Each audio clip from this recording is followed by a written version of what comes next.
संतोषामृत तृप्ता नाम तत्सुखम शांत चेतसाम नच तद्धन लुब्धा नाम इतस्य एतस्य धावताम शांतुल्यम तपो नास्ति न संतोषात् परम सुखम न तृष्णाया परो व्याधि नच धर्मोदया समा। गोधन गजधन बाजधन और रतन धन खान जब यावै संतोष धन सब धन धूल समान। आप सभी का जीवन मंगल में हो ऐसी मैं शुभकामना करता हूँ और हमारे श्री वेदराम साहू जी को मैं धन्यवाद देता हूँ। अमेरिका बाई जी, तुमने बहुत महान कार्य किया है। आपके तीनों बेटे और तीनों बहुएं जिन्होंने आपको इस कार्यक्रम में बहुत बड़ा सहयोग किया, और हमारे दीपक साहू जी भटोरा वाले स्वर्गीय श्री साधराम साहू के पुत्र, वे भी बहुत महान हैं जिन्होंने पूरा समय निकाल करके इसमें कार्य किया है। और हमारे अतिथि के रूप में आज पधारे हुए हैं श्री रेखराम पांडे आचार्य साहब, भागवत आचार्य हैं, आप ही हैं ना? हाँ, इनके लिए एक बार ताली बजा करके धन्यवाद दीजिए। और हमारे मधुबनी जिले बिहार से पधारे हैं पंडित जी जो कि पूजा अर्चना करते हैं। सदगुरु कबीर साहिब से किसी भक्त ने प्रश्न पूछा है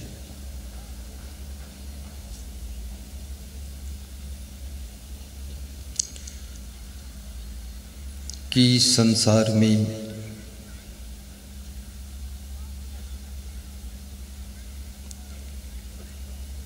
मनुष्य को अपने जीवन के संबंध में क्या क्या सावधानी रखना चाहिए। Kabir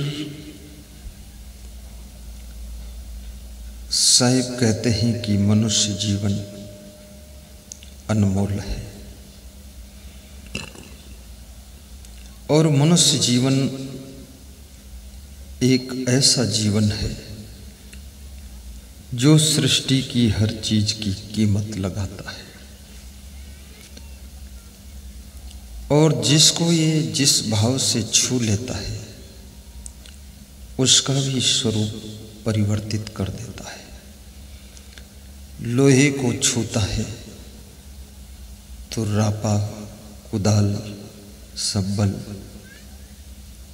mic, car, tractor, aeroplane लोहा बन जाता है। अगर मनुष्य हाथ न लगाए तो लोहा पहाड़ की मिट्टी बनकर ही खत्म हो सकता है, लेकिन उस पहाड़ की मिट्टी में छिपी हुई लोहे को मनुष्य अलग करता है, फिर उस लोहे को इतना कीमती बनाता है, उपयोगी बनाता है। ये मनुष्य की कला है। सोना, चांदी, हीरा, कागज के नोट सबको कीमती बनाने वाला इंसान है। विचार कीजिए, एक कागज है जिस पर मनुष्य अखबार छापता है, 16 पेज के पेपर की कीमत 5 रुपये हो जाती है। दूसरा कागज है जिस पर मनुष्य नोट छापता है, छोटे से कागज की कीमत जितने रुपये लिख देता है उतनी कीमत हो जाती है। 16 पेज का अखबार शाम तक रद्दी में चला जाता है, लेकिन ये छोटा सा नोट कितना रद्दी हो जाए पर इसकी कीमत वही रहती है। ये मनुष्य की कला है। फिर वो तीसरा कागज पकड़ता है और उस तीसरे कागज पर कोई देवी देवता, भगवान, संत की फोटो छाप देता है, तो वो कागज मंदिर में रखा जाता और उसकी आरती पूजा होना शुरू हो जाती है। सोचिए इस आदमी की कला कितनी है। एक कागज को अखबार में बदल दिया इसने तो शाम को रद्दी में चला गया, दूसरे कागज को नोट में बदल दिया तो कितना रद्दी हो गया, लेकिन वही कीमत रह गई। और तीसरे कागज को इसने कोई महात्मा, कोई साधु संत और कोई देवी देवता का फोटो छाप कर पूजनीय बना दिया तो मंदिर में लग गया जाकर के और उसकी अर्चना वंदना शुरू हो गई। ये कागज के साथ तो इसका ये खेल है। अब दूसरा खेल इसका देखिए, इस मनुष्य का। ये मनुष्य को भी छूता है। यदि इसको शराबी प्रभावित कर दे तो ये स्वयं भी शराब पीने लग जाता है। यदि जुआरी से प्रभावित हो जाए तो जुआ खेलने लग जाता है। यदि किसी संत से प्रभावित हो जाए तो भजन प्रवचन करने लग जाता है। आदमी वही है, प्रभावित किससे हुआ है, ये बड़ी महत्वपूर्ण बात है। और ऐसा कोई आदमी नहीं संसार में जो प्रभावित होने से बच सके। कहीं न कहीं तुम प्रभावित हो गई। अब ये सोचना है, आपके पास में इतना विवेक होना चाहिए, इतना नियंत्रण होना चाहिए कि मैं कहाँ प्रभावित हूँ और कहाँ न हूँ, कहाँ प्रभावित होने से बचूं और कहाँ तुरंत प्रभावित हो जाने से फायदा है। ये आपको विचार होना चाहिए। और मनुष्य की कलाओं को देखिए तो आश्चर्य भी होता है। जब ये मनुष्य विध्वंसात्मक दिशा में अपनी ऊर्जा को खर्च करता है तो एटम बम बनाता है, न्यूट्रॉन बम बनाता है, और बम बना करके जिस बिल्डिंग को बनाने में 3 वर्ष लगे हैं उसको 1 मिनट में धराशायी करता है। जिस सृष्टि को बसने में 100 वर्ष लग गए, 200 वर्ष लग गए, उसको 10 मिनट में विध्वंस कर देता है। ये सृजनात्मक, रचनात्मक, विध्वंसात्मक सभी तरह के कार्य करता है। अब कबीर साहब कहते हैं कि हे इंसान, तो मिट्टी को छूकर ईंट बना देता है और ईंट को छूकर मकान बना देता है, और उस मकान में तो किराएदार भी रख लेता है, खुद भी सोता है, उससे फिर पैसा बना देता है। और बड़ी मजे की बात है, तेरा मन जब बिगड़ता है तो उस बने हुए मकान को तू 1 मिनट में गिरा भी देता है। तेरी बड़ी विचित्र व्यवस्था है। तो इतना कलाकार है तू, इतना चमत्कार है तेरा, लेकिन फिर भी तेरी ये दशा, तेरी ये दुर्दशा, तेरा ये रोना धोना, तेरी ये टेंशन, तेरी ये चिंता, तेरा ये असमंजस, तेरे चेहरे पर शमशान घाट की रेखाएं दिखाई देती हैं, तो फिर भी खुश नहीं हो पाता है, हंस नहीं पाता है। तेरा अधिक समय तो क्रोध में चला जाता है और उससे अधिक समय दूसरों के विरोध में चला जाता है, और तेरे को बोध नहीं है इसलिए क्रोध और विरोध पैदा होता है। अगर आत्म बोध हो जाए तो ना तो क्रोध करेगा, ना किसी का विरोध करेगा, अपनी जिंदगी जीने के अवरोध को दूर करेगा। इसलिए कबीर को बहुत गहरा मानना पड़ा। लोग कबीर को समझते नहीं। कबीर क्या कहते हैं, सीधा अर्थ उनका लेते हैं, साईं इतना दीजिए जा मैं कुटुंब समय, मैं भी भूखा न रहूं साधु न भूखा जाए। बाबा जी इसका सीधा अर्थ लोग लगाते हैं कि साईं इतना दे दो मैं भूखा न रहूं, मेरा कुटुंब भूखा न रहे। तो अगर साईं से तुम इतना ही मांग रहे हो तो इसका मतलब ये हुआ कि तुम स्वार्थी व्यक्ति हो। खुद भूखे ना रहो, तुम्हारी फैमिली भूखी नहीं रहे, दुनिया भाड़ में जाए, क्या मतलब। तो कबीर साहब ये क्या स्वार्थ की बात सिखा सकते? इतना महान संत, उसके अर्थ को इतना संकुचित क्यों किया? कबीर कहते हैं अपनी फैमिली को पहचानो, तुम्हारी फैमिली कौन है, कितनी बड़ी है, क्या है फैमिली। ये 2 बच्चे और 1 पत्नी, इसका नाम फैमिली नहीं है। फैमिली वो है, क्या है, वसुधैव कुटुंबकम, ये पृथ्वी पर जितने लोग रहते हैं वो सब मेरा परिवार है। अर्थात कोई भी भूखा ना रहे और मैं भी भूखा ना रहूं, इतना बड़ा कबीर का दिल है। और फिर कबीर कहते हैं साईं इतना दीजिए जामे कुटुंब समय, मैं भी भूखा न रहूं साधु न भूखा जाए। और साधु का भी स्थान रख दिया कि पूरा संसार तृप्त हो जाए लेकिन साधु भी निराश ना हो हमारे द्वार से, साधु भी खुश रहे, उसका भी स्थान हो। अभी तो कबीर ने कितना गहरा अर्थ कहा है कि साईं इतना दीजिए जामे कुटुंब समय। कबीर का कुटुंब पूरा संसार है। कबीर का कुटुंब कोई एक फैमिली नहीं है, उनका पूरा दुनिया को उन्होंने फैमिली माना। और वसुधैव कुटुंब की भावना उनकी थी और विश्व का कल्याण हो, ये कबीर का नारा था। और ऐसे संत कबीर की बात को लोगों ने अर्थ संकुचित करके अपनी फैमिली में टिका दिया कि बस इतना कमा लो, अपनी पत्नी को साड़ी मिल जाए और पड़ोसी की पत्नी भाड़ में जाए, हमसे क्या करना है।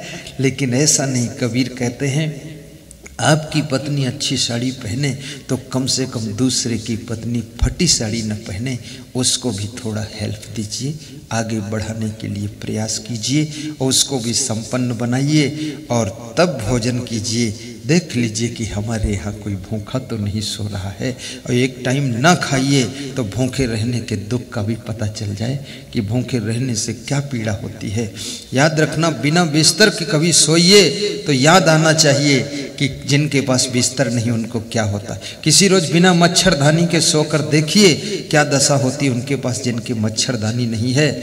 ये डबल डबल एसी रूम में रहने वाले लोग, डबल डबल बेड पे सोने वाले लोग, 4 बेड पे लुढ़कने वाले लोग, और जिनके पास मच्छर अंदर घुस जाते उसको राइफल से मार देने वाले लोग, ये क्या जानेंगे दूसरे का दर्द और पीड़ा। और कबीर उसी का नाम है जो पीर पराई जाने रे, वही कबीर कहलावेगा।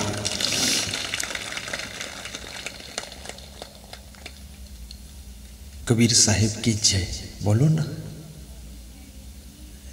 तुम भी अधमरे हो लग रहा है। जय। एक आदमी जिंदा है, बाकी पीछे सब। हाँ, थोड़ा दमदार जय बोला करो।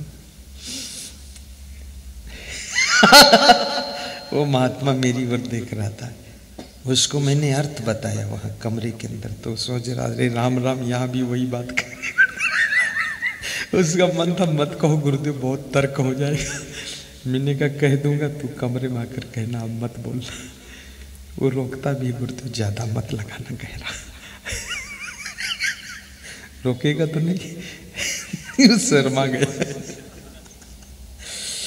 नहीं, हमेशा जब गुरु बोलता है ना तो शिष्य का दिल कांपता है कि न जाने कितना गहरा बोलते। और किसी का पति जब कुछ करता है ना, उसकी पत्नी थर थर कांपती कि ये पता नहीं कहाँ लेकर डुबो दे। वो घबरा जाती है। अभी किसी के पति को यहाँ बोलने के लिए खड़ा कर दूं तो पत्नी का देख लो टेम्परेचर बढ़ जाएगा। वो जानती है इसको घर में बोलना नहीं आता, यहाँ बंटा ढार कर देगा।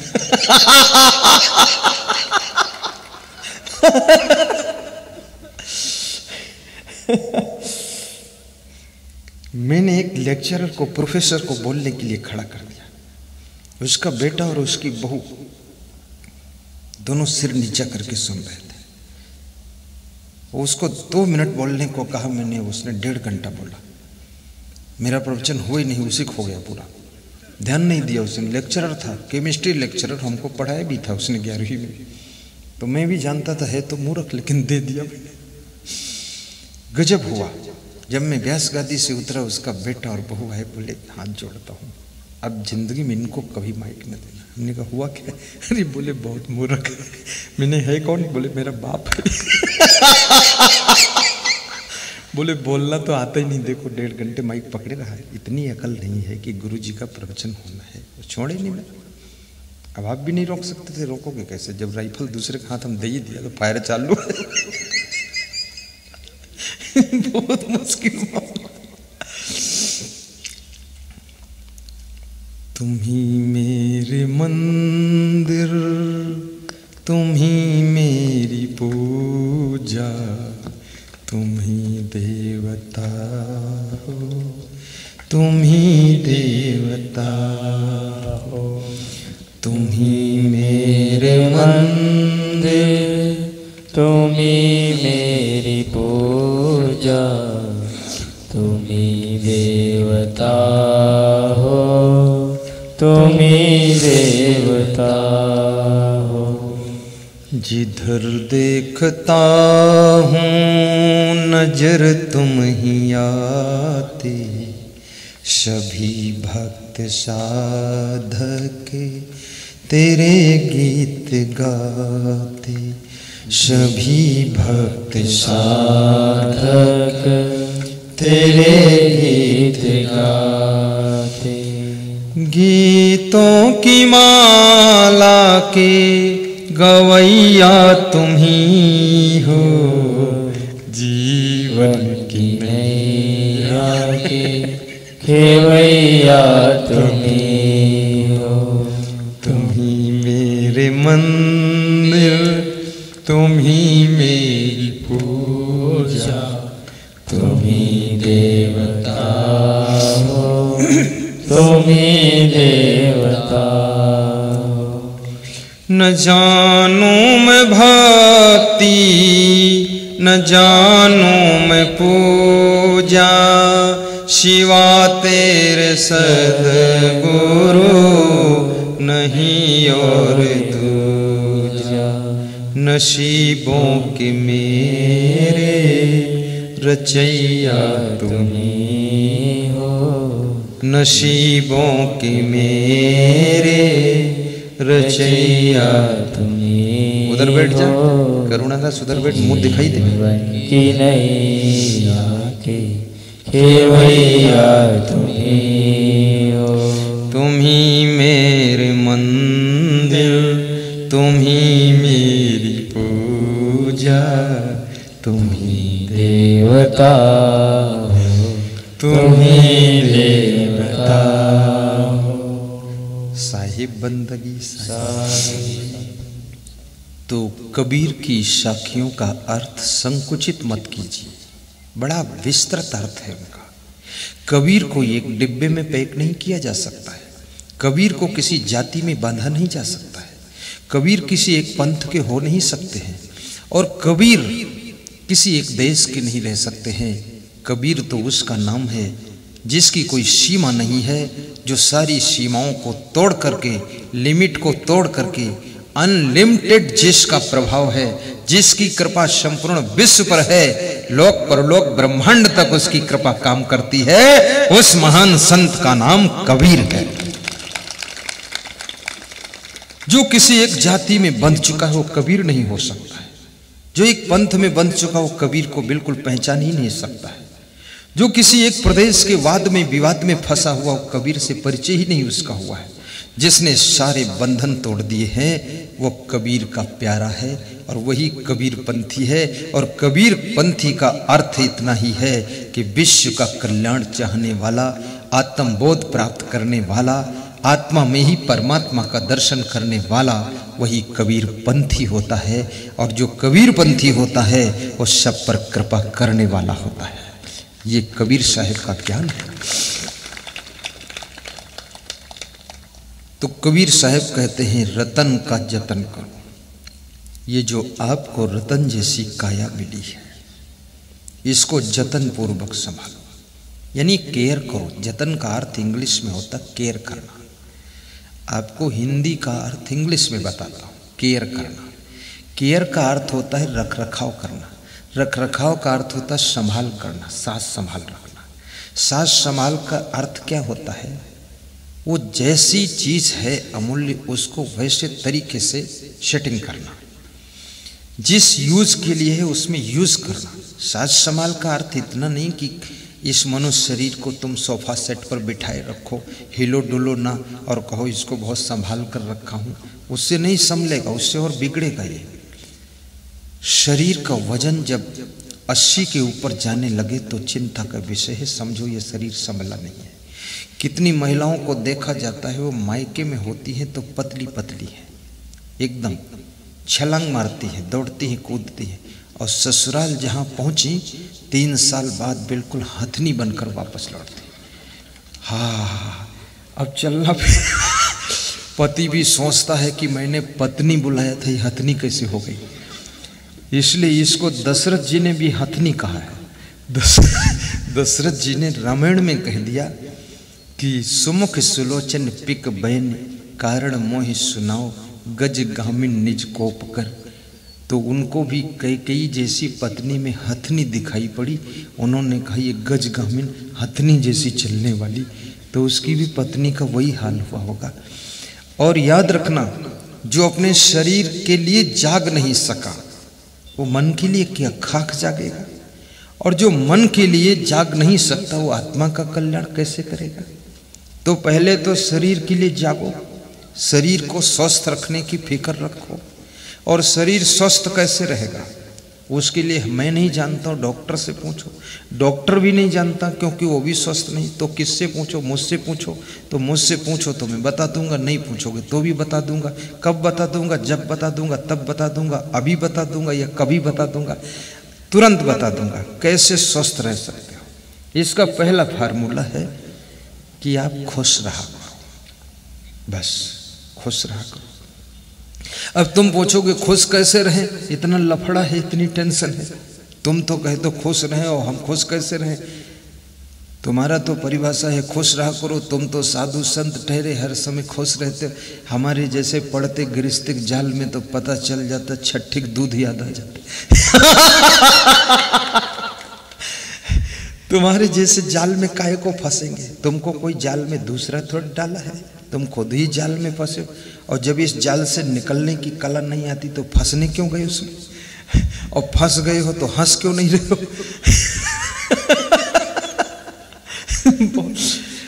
इसलिए पति का नाम ही रखा गया हस्बैंड। फिर भी वो नहीं हंसता है। उसको जब पत्नी बोलती, कोई पूछता ये तुम्हारे कौन, बोलती हस्बैंड। फिर भी वो हस्बैंड मुंह ऐसे ऐंठता है, मुंह ऐंठ बैंड। ये कितना लफड़ा है लोगों का। अब हस्बैंड का अर्थ भी समझ लो।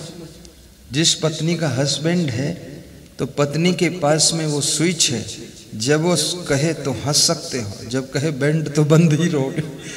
तो हस्बैंड का स्विच रिमोट तो उसी के पास है। कितनी स्त्रियां खुद टेंशन बिल्कुल नहीं लेती, लेकिन पतियों को पर्याप्त टेंशन देती कि उभरने न पाना, कहीं कबीर न झेलिक झेला और मारूंगी एक इंजेक्शन। और टेंशन पति को भी मत दो, न अपनी पत्नी को दो। दोनों प्रसन्न रहो और दोनों एक दूसरे का ख्याल रखो। तो खुश कैसे रहे? खुश रहने के लिए भी एक बात बता देता हूं। आप खुश कैसे रह सकते हैं? खुश रहने के लिए आप अपने मन की भावना को शुद्ध कीजिए। जिसकी भावना ठीक रहती वही खुश रहता है। नास्त बुद्धि अयुक्तस्य न च अयुक्तस्य भावना, न च अभावयतः शांति अशांतस्य कुतः सुखम। श्री कृष्ण कहते हैं जिसके पास यथा योग्य बुद्धि नहीं है, यथा योग्य भावना नहीं है, और जिसके पास किसी प्रकार की भावना नहीं है, शुद्ध भावना, उस व्यक्ति को शांति नहीं मिलती है। और जिसे शांति नहीं मिलती है उसे सुख कैसे मिल सकता है? इसलिए सबसे पहले यथा योग्य बुद्धि को विकसित करो, यथा योग्य भावना बनाइए और परोपकार की भावना रखिए कि दूसरों को मैं सहयोग करूं, ये भावना रखो। दूसरों की टांग खींचूं, ये भावना कृपया मत रखिए, क्योंकि भावना का भी अपना एक फल होता है। आप किसी को मदद कर सके या न कर सके, लेकिन आपकी भावना यदि अच्छी है तो आपको प्रसन्नता मिलना शुरू हो जाएगी। मदद तो बाद को करोगे, खुशियाँ पहले ही मिल जाएंगी। इसलिए भावना अच्छी रखो। भावना अच्छी रखने से भी खुशियाँ मिलती हैं।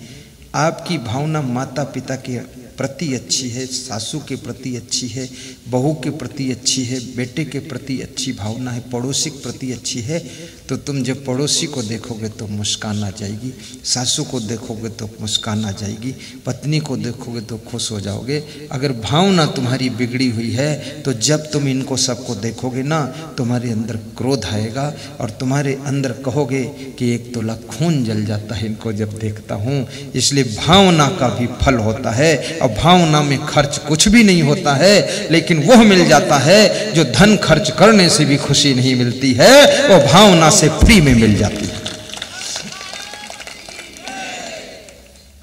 कबीर साहब कहते हैं रतन का जतन करो।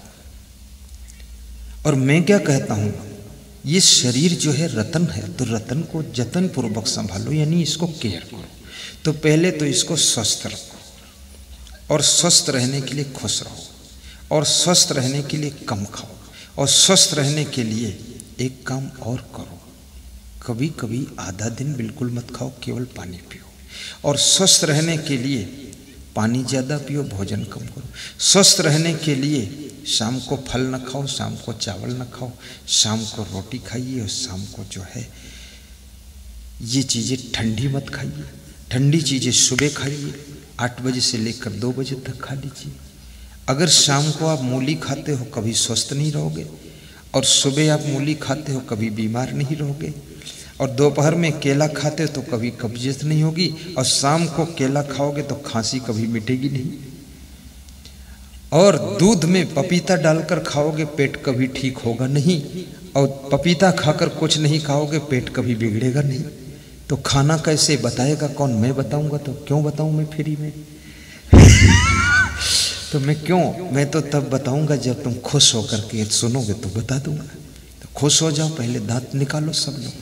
हाँ, अब बता दूंगा मैं, क्योंकि तुम हमको पैसे दोगे तो भी नहीं बताऊंगा। क्यों? क्योंकि उतने पैसे तुम्हारे पास थे तब भी तुम खुश नहीं थे, और मैं तो इसलिए बताऊंगा कि तुमको खुश करने के लिए, इसलिए खुश करूंगा ताकि बता दूं, और बताने के चक्कर में तुम खुश हो जाओगे। बस हम तुमको खुशियां देना चाहते हैं, वो मिल जाएंगी, बस वही हमारा इरादा है। और खुश रहोगे तो टेंशन नहीं रहेगी, प्रसन्न रहोगे तो चिंता नहीं होगी। और याद रखना, जिसको चिंता और टेंशन नहीं उसको गहरी नींद का सुख मिलेगा, और जिसको गहरी नींद का सुख मिलेगा वह व्यक्ति स्वस्थ जरूर रहेगा।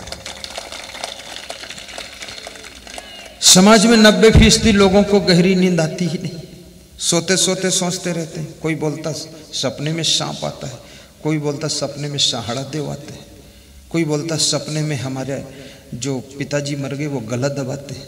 तो जिंदम नहीं दबा पाए तो सपने में दबाएंगे तो ही। एक आदमी कह रहा था मेरी पत्नी जो है सपने में आकर के टांग पे डंडा मारती है। तो हमने कहा जब वो जिंदा थी तो बोले 2-3 बार मैंने उसके टांग पर मारा था। तो हमने कहा वो जिंदा का बदला मुर्दम ले रही है, सपने में टांग पीटती तुम्हारी। बोले सवेरे उठता हूँ तो चोट तो कहीं नहीं आती, रात भर घबराए रहता हूँ। तो मैंने कहा सपने की पत्नी पीट के चली जाती है। ये क्या है लफड़ा सब संसार का? भावना को पवित्र करना जरूरी है, और स्वस्थ रहने के लिए थोड़ा आयुर्वेदिक दवा का भी सहारा लीजिए। बुद्धि घटई बहु भोजन खाए, गाइए। ज्ञान घटई नर मूढ़ की संगति, ध्यान घटे चित्त को भरमाए। तेज घटई सब भोग की संगति, बुद्धि घटई बहु भोजन खाए। ज्यादा भोग विलास में रहोगे तेजहीन हो जाओगे। आज की तारीख में आप देखिए तेजस्वी लोग बहुत कम दिखाई दे रहे हैं, तेजहीन चेहरे हैं लोगों के, ओजहीन वाणी है, ओजस्वी वाणी नहीं है, शब्द में कोई इफेक्ट इंप्रेक्स नहीं है, और तेजस्वी मुखमंडल नहीं है, और तपस्वी उनकी कोई साधना नहीं है, सब में लचपचाहा है, क्योंकि भोगों के कीड़ा बन गए लोग। ये तो आपको लेडीज थोड़ा सुंदर इसलिए दिखती है, बहुत क्रीम पाउडर रगड़ती है, ये 2-2 घंटे उसी में भिड़ी रहती है, इसके गाल भी रोते हैं कब छोड़ेगी पिंड, तो रगड़ रगड़ के। तो ये इनकी सुंदरता नहीं है, ये सब दवाई की सुंदरता है, वो लगाते हैं। कोई दवाई न लगी हो फिर भी आपके लाइट रहेगी, चमक रहेगी। बस एक ही आपके पास में दवाई होना चाहिए, थोड़ा दुनियादारी के भोगों को कम भोगिए, थोड़ा परहेज कीजिए, थोड़ा संयम साध लीजिए। देखिए आप तेजस्वी बनोगे, ओजस्वी बनोगे, तपस्वी बनोगे, यशस्वी बनोगे। मन को नियंत्रित कीजिए। राम भगवान भी तो गृहस्थ थे, लक्ष्मण गृहस्थ थे। लक्ष्मण 14 साल तक संयम साधते हैं। उनकी पत्नी उर्मिला कहाँ है? वो अयोध्या में है और वो जंगल में है, और जंगल के बीच में शूर्पणखा आती है। वो सोचती है अगर राम स्वीकारेंगे तो ठीक है, नहीं तो लक्ष्मण खाली है उसके साथ रह लूंगी। लेकिन लक्ष्मण ने नाक कान काट दिया, शूर्पणखा को और टच नहीं किया। ये होना चाहिए त्याग। आजकल के लोग तो शूर्पणखा का इंतजार करते हैं कि मेरे नाक कान काट लो पर मेरे पास आ जाओ। अपना नाक कान कटवाने को तैयार है लोग, इतने पागल। इतना विवेक नहीं लोगों के पास में। और लक्ष्मण कितना तेजस्वी व्यक्ति है, साधारण व्यक्ति नहीं लक्ष्मण है। सब कलाएं हैं लक्ष्मण के अंदर। लोग कहते लक्ष्मण क्रोधी था, क्रोधी विरोधी कुछ नहीं था। राम का जैसा इशारा होता था वैसा करते थे। राम बोल देते इसको मार दो तो मार देते थे, जब तक नहीं आदेश होता था सहते रहते थे। 3 दिन हाथ जोड़ करके समुद्र तट पर राम खड़े रहे और समुद्र नहीं माना तो राम ने क्या किया, विनय न मानत जलध जड़ गई 3 दिन बीत, बोले राम शकोप तब भय बिन होई न प्रीत। बस इतना ही कहा, लक्ष्मण से नहीं कहा कि मारो, बस शकोप यानी क्रोध के सहित बोले कि लक्ष्मण भय के बिना प्रीति नहीं हो सकती है। लक्ष्मण ने उठाया, लक्ष्मण बाण सरासन आनु, सोखों वारिद बिसिक कृषानु, 60 सन विनय कुटिल सन प्रीति, सहज कृपण सन सुंदर नीति। क्रोधी हरि कामी कथा, ऊसर बीज बये फल जथा। क्रोधी व्यक्ति को, कामी व्यक्ति को तुम भगवान कथा सुनाओ, वो कथा सुनते नहीं, उसके दिमाग में कुछ और ही गोबर भरा है। तुम प्रवचन दे तो फालतू का, उसका प्रवचन पर ध्यान ही नहीं, उसका तो कुछ और ध्यान है। क्रोधी हरि कामी कथा, ऊसर बीज फय बल जथा। जैसे ऊसर में बीज बो तो एक भी अंकुर नहीं होगा, ऐसे ये कामी क्रोधी को तुम कितना सुनाओगे, उसके दिमाग में वो बात पड़ती ही नहीं है।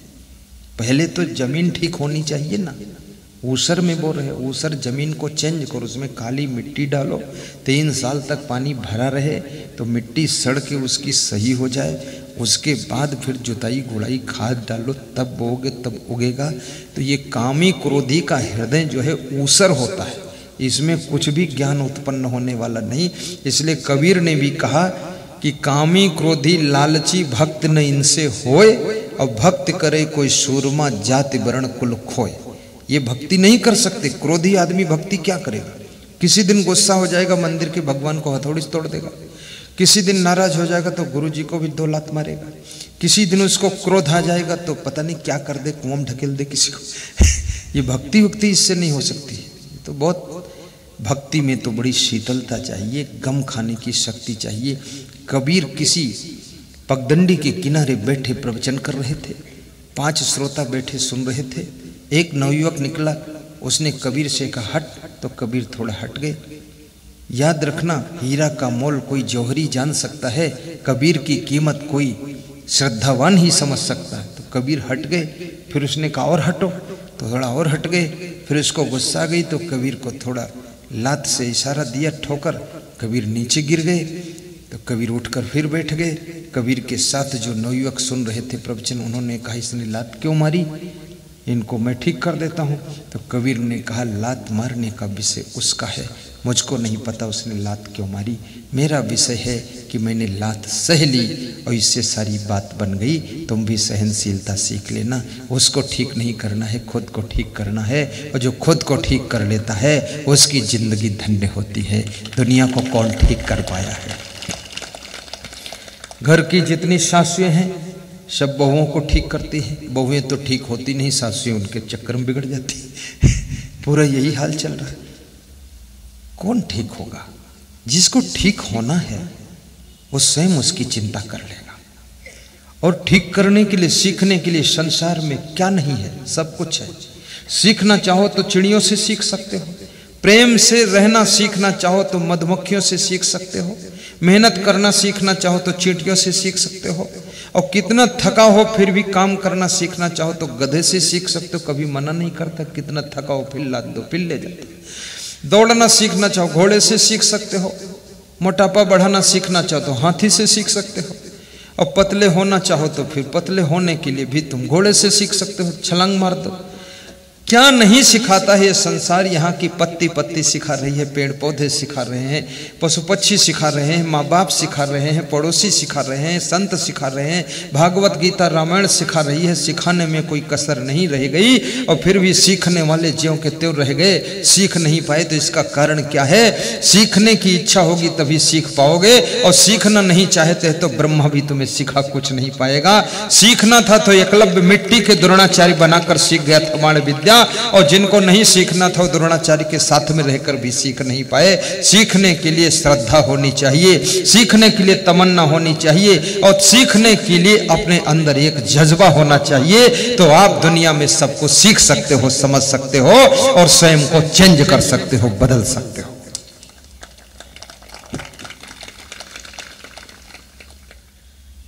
जिंदगी चाहिए बंदगी के